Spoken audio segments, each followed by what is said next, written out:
Menurutmu, generasi kita yang sukses itu seperti apa? Sebab keberhasilan seseorang itu beda-beda ekonomi dan usahanya.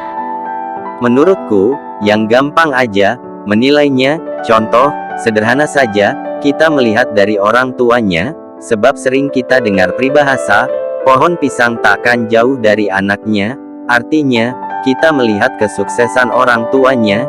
Jika orang tuanya tukang copet, anak generasinya tukang minta-minta, menurutku ini sudah ada perbedaan, namun belum sukses.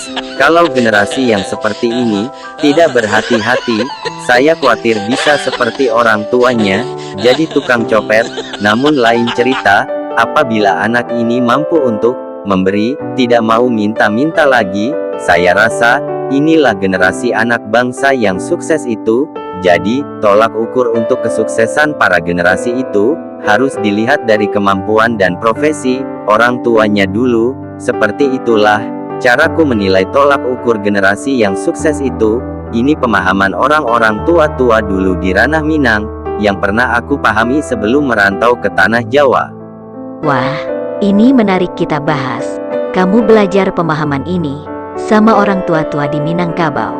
Jadi menurutmu, apa ada perbedaan pemahaman antara tua-tua dahulu dengan orang di zaman sekarang Orde Baru? Apa berbeda tolak ukurnya? Generasi yang sukses itu seperti apa?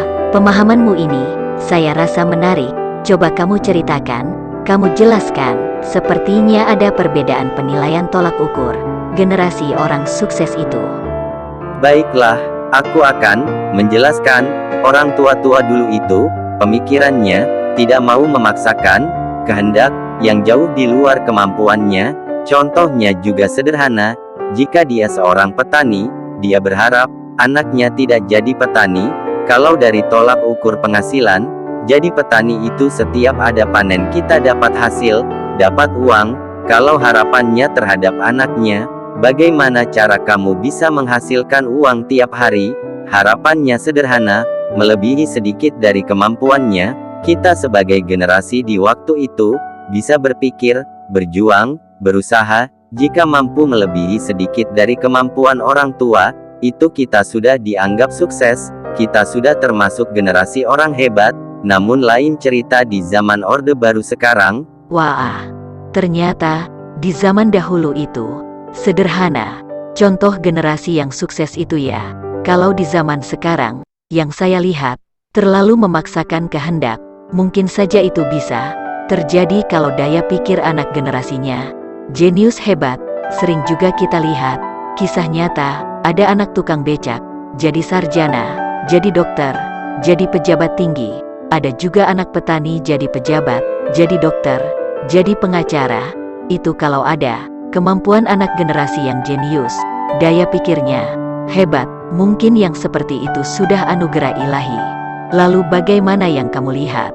Orang sekarang banyak yang memaksakan kehendak. Apa yang kamu lihat? Saya sering melihat, yang membuat otak saya berguncang, melihat kenyataan, yang sering memaksakan kehendak agar generasi bisa sukses. Ada orang yang sudah tidak terkira-kira, berapa banyak uang habis, untuk menyekolahkan anaknya, agar sukses. Ternyata anaknya cuma hura-hura, ternyata anaknya sibuk pacaran, ternyata anaknya tak seperti harapan. Ini terlalu memaksakan kehendak. Generasi yang seperti ini, tak perlu dikasih hati, biarkan saja dia pergi, apalagi dia sudah remaja balik berakal. Kalau orang tua-tua dulu mendidiknya, generasi yang seperti ini, justru diusir pergi jauh dan jangan dipedulikan, sampai anak itu mengerti arti kehidupan. Anak yang seperti ini namanya anak batu lado, kerjanya cuma memeras. Orang tua, gayanya selangit, tidak tahu diri, suka melawan orang tua, suka hura-hura, suka mabok, begadang, tongkrongan, usir saja tak perlu dikasihi.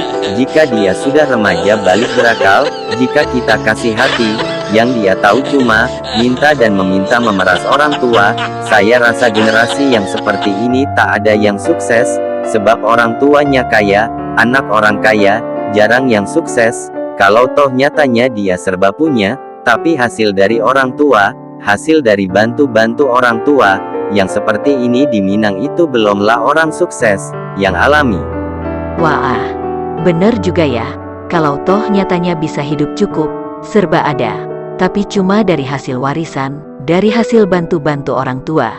Yang seperti itu belumlah bisa dikata kategori orang sukses. Meski sudah ada hidup yang serba ada dan kaya raya, itu belumlah dianggap sukses dalam penilaian orang tua-tua dulu di Minangkabau.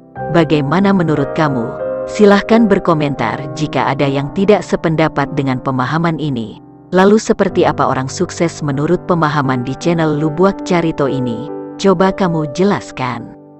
Baiklah, dari awal saya sudah katakan, tolak ukurnya dilihat dari orang tuanya. Jika dia mampu berjuang sendiri, usaha sendiri, bisa berdikari sendiri, tanpa bantu-bantu, tanpa warisan, jika usahanya itu mampu melebihi dari orang tuanya, itu sudah sukses yang sempurna, itu hebat, itu orang yang tangguh sukses luar biasa. Walaupun kita sudah kasih contoh, orang tuanya, tukang, copet, mabuk tukang pala, anaknya mampu lebih baik dari itu, menurutku itu sudah sukses. Tapi kalau sukses kita nilai dari tolak ukur orang kaya, orang hidup mewah serba ada, ini akan membuat mata kelilipan, bisa menimbulkan korupsi, bisa jadi tukang tipu rakyat, yang seperti sekarang ini banyak terjadi, memaksakan kehendak, menilai orang sukses itu dengan cara yang di luar kemampuan. Bagaimana menurutmu? Silahkan berkomentar. Salam kompak selalu.